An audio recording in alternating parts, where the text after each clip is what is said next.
Kebiasaannya doktor dan maklumat kesihatan menyatakan tidur yang cukup adalah 8 jam. Okey. Saya pernah dengar ada ustaz mengatakan doa sebelum tidur yang maknanya, ya Allah, kurniakanlah kepadaku tidur yang walaupun sedikit tetapi memuaskan dan menyihatkan. Minta pencerahan. Ini yang ustaz katakan. Kalau tidur 8 jam, 10 jam tapi gelisah, betul tak 4 jam lebih baik kalau nyenyak, betul-betul nyenyak. Kualiti tidur yang berkualiti, dia bukan dari segi kuantiti jamnya, tapi kualiti. Ustaz kira tak bercanggah? Tak bercanggah. Ustaz biasa tidur jam 2, subuh sudah bangun lagi. Maknanya itu menjadi amalan.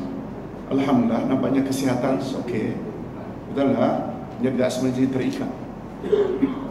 Hadirin dan hadirat rahimakumullah. Kalau ada perbuatan syirik perbuatan, kalau ada syirik perbuatan atau perkataan, bagaimanakah cara yang khusus untuk taubat syirik perbuatan atau perkataan? Hadirin dan hadirat, syirik terbagi dua. Ada syirik besar dan ada syirik kecil. Syirik kecil tidak bermakna dosa kecil.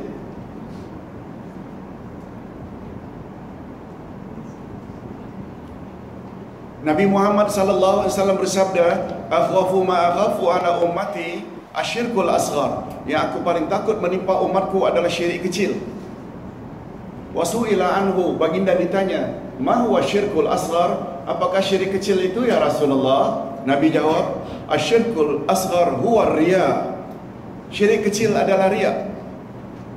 Hadirin dan hadirat, ekoran daripada melakukan syirik kecil yakni riya boleh tak mengakibatkan amal kita jadi tidak diterima Allah? Boleh tak? Cuma bezanya syirik kecil dengan syirik besar, syirik besar menghancurkan seluruh amalan terdahulu, tapi syirik kecil yakni riya, dia hanya memusnahkan amal berkenaan. Kita salat maghrib, salat isyak semalam, pagi tadi salat subuh, yang kita riya itu salat subuh saja yang musnah, sebelumnya tak musnah. Tapi bila kita buat syirik besar, musnah seluruhnya. Apa dia syirik besar Ustaz? Definisinya, syirik yang karenanya hancur semua amalan. Syirik yang karenanya bila sampai mati tak taubat, kekal abadi dalam neraka. Na'udzubillahi min dzalik. Boleh tak Ustaz buat contoh? Ya. Dalam buku Ustaz Akidah Ahli Sunnah jilid 1, Ustaz ada sebut ada 8 macam syirik besar. Tolong ikuti. Syirkul doa. Nah, ini dia yang Ustaz sebutkan tadi. Bila kita memohon, bila kita berdoa kepada selain Allah, itu namanya syirkul doa. Syirkul doa termasuk syirik besar atau kecil? Besar. Syirkul sifat, ini Ustaz tak sebut apa yang berlaku banyak dalam masyarakat. Syirik sifat, apa makna syirik? Menduakan Allah, menyengutukan Allah. Betul tak? Hadirin dan hadirat, yang mengetahui perkara gaib, alimul gaib, yang mengetahui perkara gaib itu hanya ada dalam pengetahuan siapa? Siapa? Yang punya sifat mengetahui segala perkara gaib, itu pengetahuan siapa? Allah. Oleh sebab itu, bila dalam kehidupan sehari-hari seseorang percaya dengan ramalan bomo terhadap masa depannya, syirik sifat.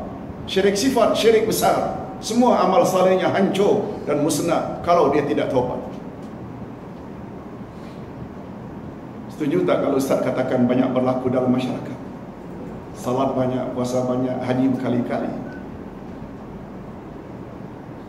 Minta maaf, tak suka dengan pencerahan macam ini. Setengah orang tak suka, tak selesa, tak apa. Tapi bagi Ustaz yang sudah tahu, perlu sampaikan. Betul tak? Sharing is caring. Kita kena share kerana kita sayang jemaah semua. Betul tak?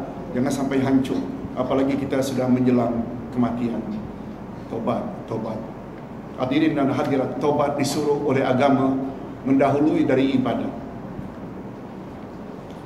Allah berfirman dalam surat At-Taubah.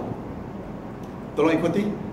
At-taibun al-abidun as-saihun al-hamidun al-amiruna bil ma'ruf wan-nahuna 'anil munkar. Ayatnya panjang, Ustaz terjemahkan saja.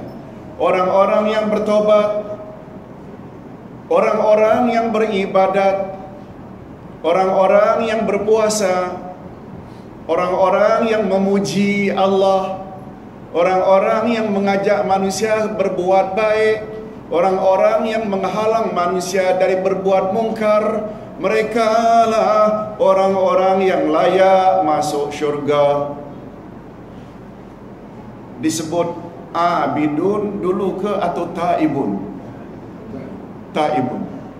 Ini memberi isyarat tobat hendaklah didahulukan dari ibadah. Sebab ibu-ibu dan bapa sekalian, ada tak dosa-dosa tersebut? Maaf, ada tak dosa-dosa tertentu yang jika kita tidak tobat, ibadat banyak macam mana pun akan hancur? Ada tak dosa-dosa tertentu yang gara-gara kita tidak tobat daripadanya, seperti syirik, ibadat apapun zero, tidak ada value? Betul tak? Di situ letaknya dan rahasianya mengapa tobat dulu baru ibadat. Ini urutan ayat. Macam Ustaz sebutkan tadi, Siratal Mustaqim itu nabi-nabi, siddiq-siddiq, syuhada, salihin. Betul tak kita beri prioriti mana yang disebut dahulu? Ini belum lagi kaedah yang diperkenalkan oleh para ulama. Tolong ikuti. At-takhliyah muqaddamatun ala tahliyah. Membersihkan diri hendaklah didahulukan daripada menghias diri. Ibu-ibu dan bapa sekalian, tadi jam 7, jam 8, betul tak kita mandi dulu, bersihkan badan dulu, baru memakai pakaian lengkap dan berhias, baru keluar dan datang ke majlis ilmu? Betul tak? Membersihkan dulu. Kedudukan tobat menghias diri ke atau membersihkan diri? Membersihkan diri dari dosa-dosa. Ibadat pula, salat, puasa, zikir, tilawah Quran, betul tak itu menghias diri? Jangan buat terbalik. Dah memakai pakaian lengkap, dah pakai sunblock, dah pakai shadow, dah pakai semuanya, masuk bilik air, buka shower. Maknanya diragukan kewarasan akal. Mesti bersih dulu baru berhias. Macam itu tu. Mengapa taubat dulu baru ibadah? Boleh faham? Macam kehidupan sehari-hari macam itu. Hadirin dan hadirat rahimakumullah. Okey, dalam hal ini perbuatan syirik. Okey. Itu sebabnya dalam buku satu bahagian akhir, Ustaz tak bawa bukunya, Nabi Muhammad sallallahu alaihi wasallam menganjurkan satu doa. Tolong ikuti. Allahumma inni a'udzubika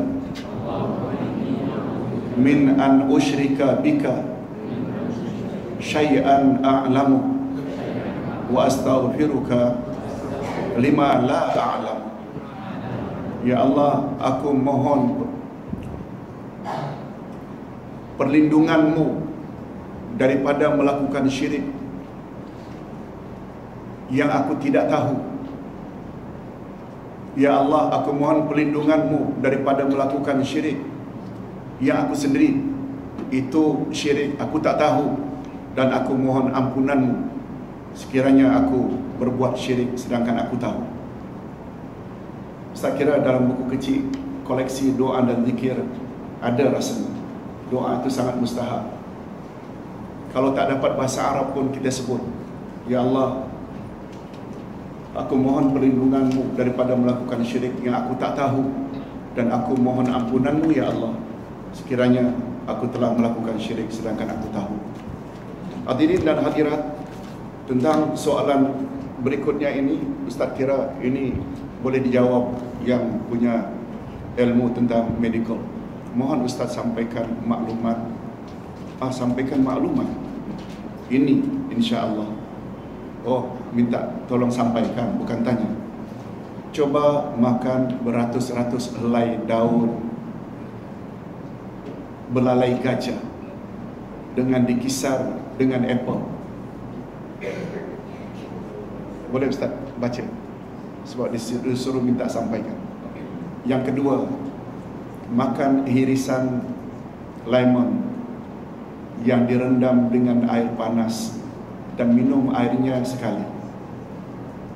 Yang ketiga, terakhir, amalkan banyak makan sayur-sayuran, buah-buahan, terutama limau, apple, strawberry, betik, tembikai. Berhenti makan makanan yang ada protein seperti ayam, daging, makanan laut dan sebagainya. Ada kaitan heart out, kaitan handout. Oh, ini ada kaitan dengan handout Ustaz pada muka 4. Kita berusaha dan Allah yang menyembuhkan. Okey, itu saja yang dapat. Ada satu lagi Ustaz, adakah tanda-tanda puasa seseorang itu diterima oleh Allah? Ada. Bila setelah puasa dia jadi manusia yang bertakwa. Orang-orang yang beriman, orang-orang beriman, diwajibkan ke atasmu berpuasa sebagaimana telah diwajibkan ke atas orang-orang sebelum kamu. Dengan berpuasa semoga kamu menjadi orang yang bertakwa. Semoga kamu jadi orang yang bertakwa itu boleh tak disimpulkan sebagai matlamat puasa? Oleh sebab itu, bila matlamat puasa kita perolehi iaitu takwa, menandakan puasa kita diterima oleh Allah. Nah, sekarang timbul pertanyaan, apa itu takwa Ustaz? Definisi takwa menurut Sayyidina Ali, Ustaz tidak ambil definisi dari sembarang orang. Ustaz akan sebut 3 definisi menurut sahabat.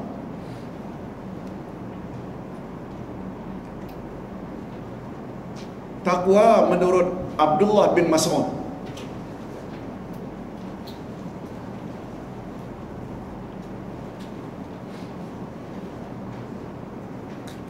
Allah hendaklah disyukuri nikmatnya, jangan dikufuri.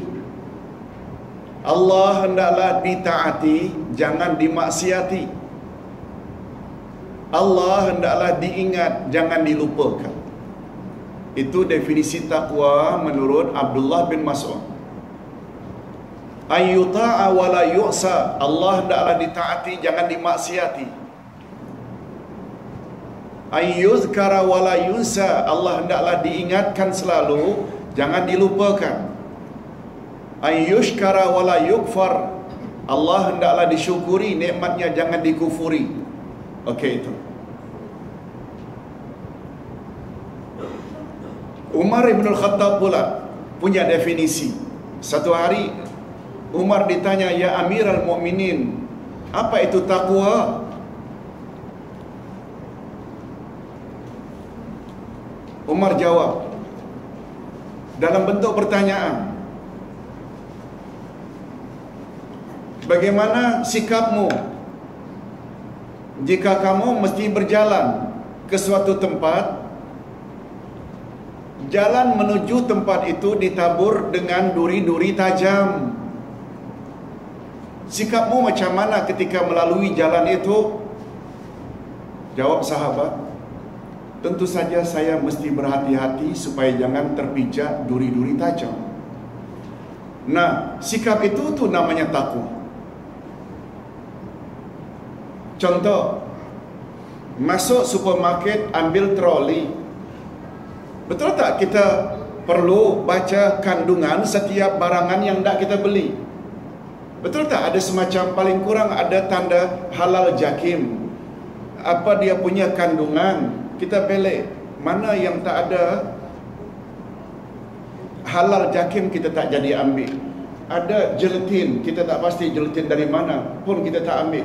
Betul tak itu menunjukkan ada sikap hati-hati? Itu dia takwa. Nah, yang ketiga, takwa menurut Sayyidina Ali. Definisi inilah yang diguna pakai oleh para ulama sampai hari ini. Karena dia padat, singkat tapi padat. Tolong ikuti. Al-imtithalu bil awamir wal ijtinab bin nawahi. Takwa ialah buat saja apa yang Allah suruh dan jauhi apa yang Allah larang. Takwa. Oleh sebab itu, bila kita terasa selesai Ramadan ini, kita jadi orang yang relatif lebih baik berbanding sebelum Ramadan. Itu di antara ciri-ciri orang yang mendapat atau diterima. Oleh sebab itu, kalau menjelang Ramadan yang lalu, perintahkan anak-anak semua CD-CD yang bukan-bukan tu masuk laci, jangan buka dalam bulan Ramadan. Malam hari raya pula kata ayah, buka balik. CD-CD yang tak senonoh itu akhirnya ditayangkan balik. Confirm puasanya Allah tak akan terima. Seolah-olah menurut dia Allah itu hanya lihat dan tahu apa yang dia buat dalam Ramadan saja. Macam Allah tak tahu apa yang dia buat di luar Ramadan. Itu bukan orang yang bertakwa. Ingat hadirin dan hadirat, karena tidak ada lagi soalan. Okey. Ustaz ingin sebut yang terakhir, boleh tuan ya? Abu Bakar pula. Tadi Umar dah ada, Ali dah ada, tak lengkap kalau tidak kita sebut tentang Abu Bakar As-Siddiq. Tolong ikuti. Az-zulumatu khamsun wasurujulaha khamsun. Gelap ada 5, pelita yang menerangi juga ada 5. Nah, Ustaz kira cancer survivor perlu tahu ini. Bapa-bapa dan ibu-ibu sekalian, betul tak terhadap yang gelap kita disuruh menjauhi?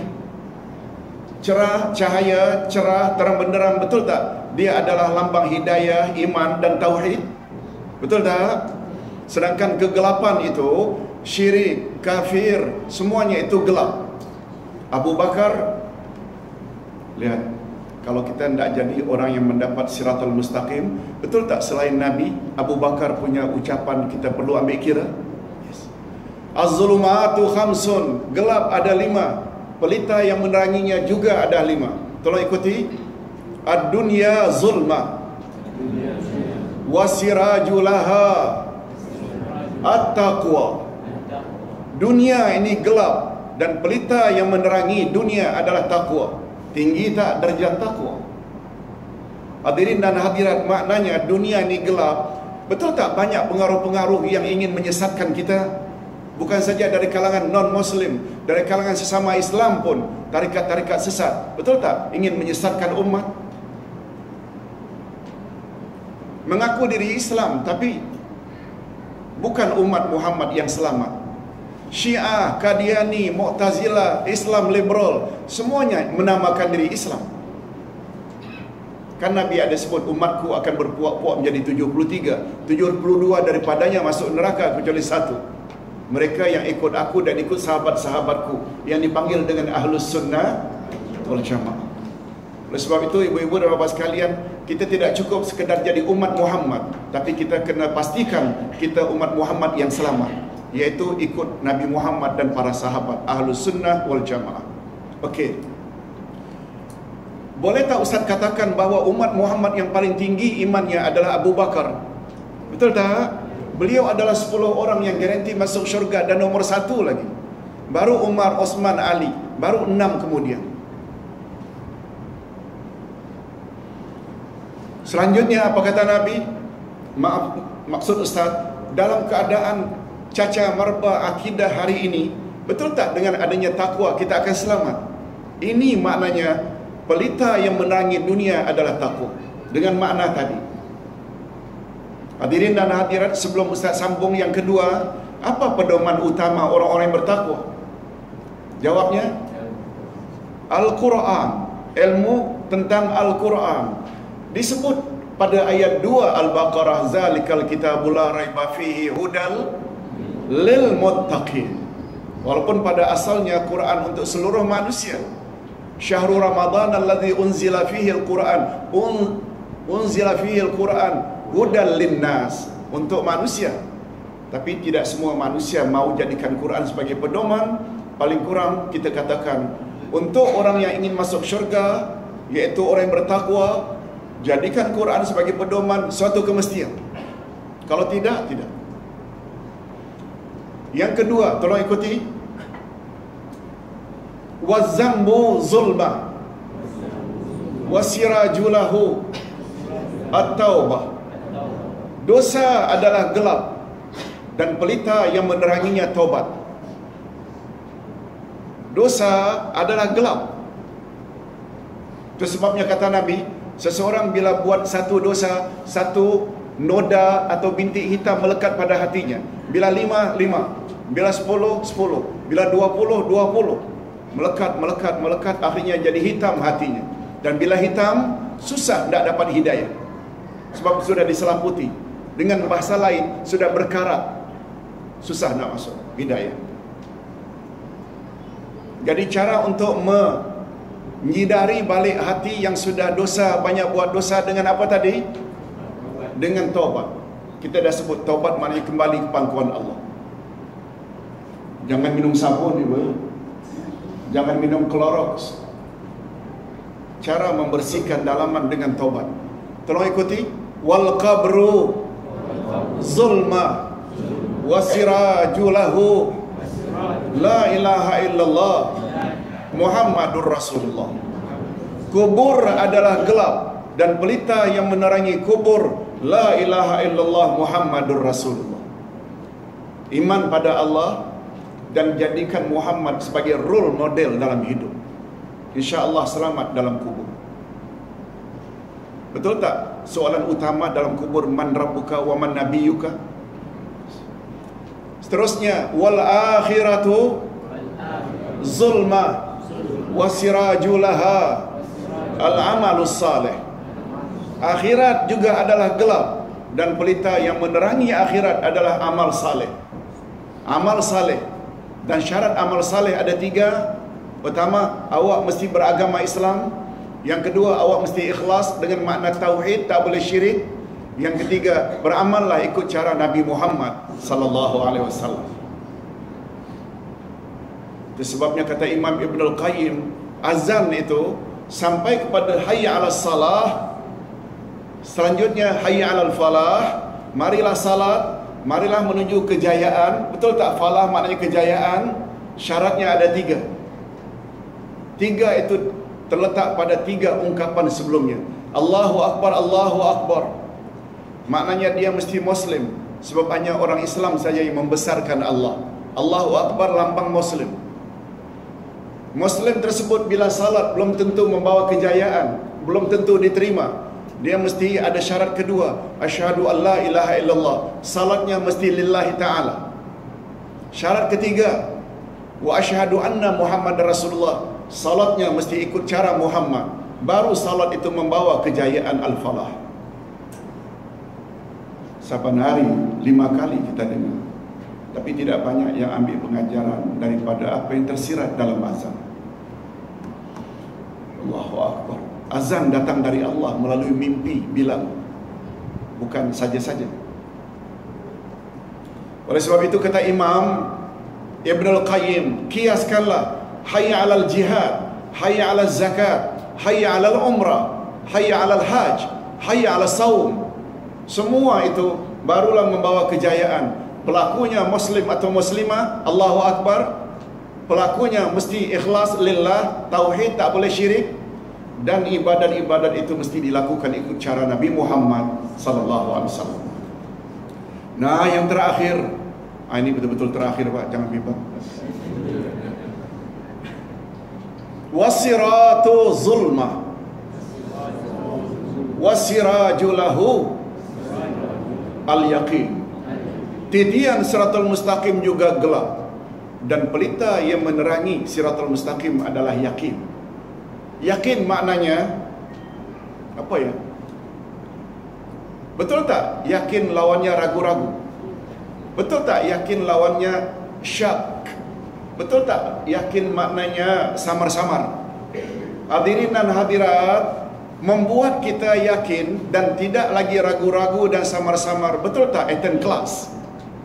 Betul tak banyak mendengar kelas? Betul tak majlis ilmu? Itu sebabnya kata Nabi dalam satu hadis, man salaka tariqan yaltamisu fihi ilma sahalallahu lahu tariqan ilal jannah. Siapa bersungguh-sungguh pergi ke majlis ilmu, niscaya Allah permudahkan baginya jalan menuju ke syurga.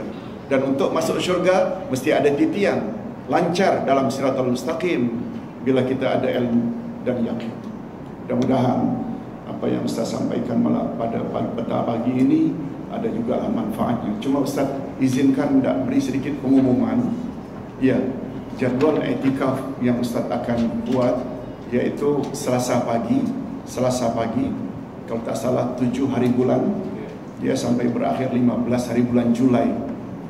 Setiap hari malam genap dan malam ganjil dia punya atur acara penyertaan terbuka untuk muslimin dan muslimat. I'tikaf akan diisi dengan salat, tazkirah dan lain-lain. 3 tahajud akan diselingi dengan tazkirah ringkas. Yang keempat, makan sahur disediakan, ada sponsor. Dan kita akan bersorai setelah subuh. Bagi yang berminat silakan. Dia dekat saja dengan TV.